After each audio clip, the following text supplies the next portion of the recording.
पहले चुनाव में करारी हार का सामना करना पड़ा तो उसके बाद से एक एक करके संगठन के नेता छिटकते जा रहे हैं। हम बात कर रहे हैं लोक जनशक्ति पार्टी और उसके मुखिया चिराग पासवान की। चुनाव के समय चिराग पासवान बड़े बड़े दावे कर रहे थे। उनका लगातार कहना था कि चुनाव बाद भारतीय जनता पार्टी और लोजपा मिलकर सरकार बनाने वाली है। हालांकि चिराग पासवान की पार्टी लोजपा की स्थिति का सही आकलन तब हो पाया जब चुनाव के परिणाम आए। जब चुनाव का परिणाम आया तो पता चला कि लोजपा 2020 के विधानसभा चुनाव में सिर्फ एक सीट ही जीत सकी है। हालांकि मौजूदा स्थिति की बात करें तो लोजपा के पास अपना एक भी विधायक नहीं है।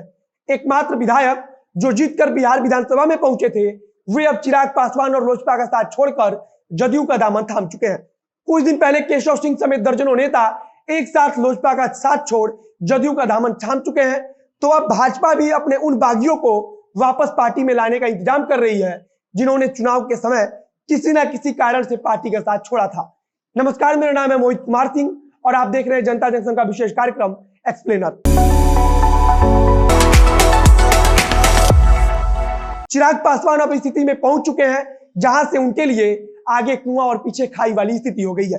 वे अगर इसी प्रकार एनडीए से अलग होकर राजनीति करते रहे तो वह दिन दूर नहीं जब लोजपा समाप्ति की कगार पर पहुंच जाएगी।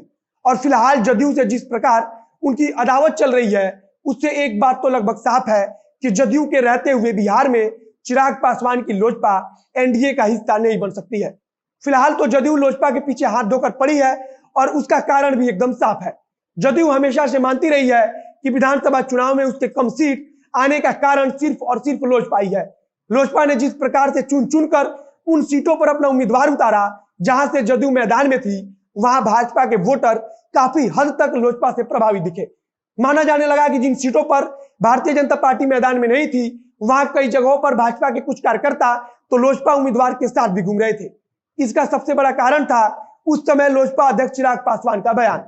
चिराग पासवान उसमें लगातार ऐसे बयान दे रहे थे जिसमें वे मुख्यमंत्री नीतीश कुमार पर तो काफी हमलावर थे लेकिन भाजपा को अच्छा बता रहे थे। वे बार बार इस बात का दावा कर रहे थे कि राज्य में इस बार भारतीय जनता पार्टी और लोजपा मिलकर एक साथ सरकार बनाएगी और मुख्यमंत्री भारतीय जनता पार्टी का बनेगा। इस बयान से काफी भाजपा कार्यकर्ता प्रभावित हुए थे लेकिन चुनाव परिणाम जब आए तो भारतीय जनता पार्टी एनडीए के अंदर सबसे बड़ी दल बनकर उभरी। तो वहीं नीतीश कुमार की जनता दल यूनाइटेड को नुकसान जरूर हुआ लेकिन फिर भी वह एनडीए बिहार के अंदर दूसरी सबसे बड़ी दल थी।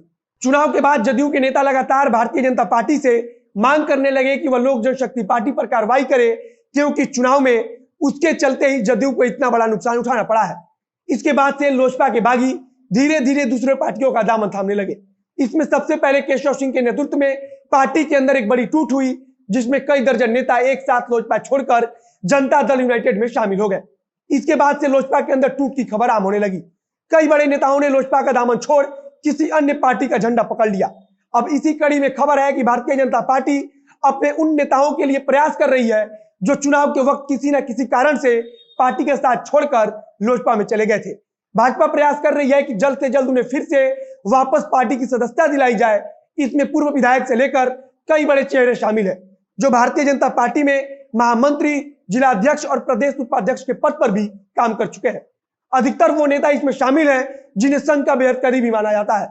कहा जा रहा है कि उनकी वापसी के लिए संघ रास्ता तैयार कर रहा है। बताया जा रहा है कि संघ के पदाधिकारी लगातार इन नेताओं के संपर्क में है और जल्द ही इन्हें वापस भारतीय जनता पार्टी की सदस्यता दिला दी जाएगी।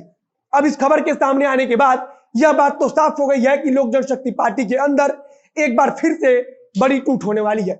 बिहार विधानसभा चुनाव के बाद लग रहा था कि जो एक राज्यसभा की सीट पूर्व मंत्री और लोजपा अध्यक्ष रामविलास पासवान के निधन से खाली हुई है उस पर लोजपा के किसी नेता को मौका मिलेगा, लेकिन ऐसा हुआ नहीं और भाजपा ने उस सीट से पूर्व उप मुख्यमंत्री सुशील मोदी को राज्यसभा में भेज दिया। उसके बाद कहा जा रहा था कि जो सीट मंत्रिमंडल में रामविलास पासवान के निधन से खाली हुई है उस पर लोजपा नेता को बिठाया जाएगा, लेकिन ऐसा संभव नहीं हो पाया। अब फिलहाल देखना होगा कि क्या लोजपा अपने बुरे दौर से निकलेगी और अगर निकलेगी तो यह कैसे संभव हो पाएगा। इस वीडियो में बस इतना ही। वीडियो अच्छा लगा तो शेयर कीजिए, फेसबुक पर देख रहे हैं तो पेज को लाइक कीजिए।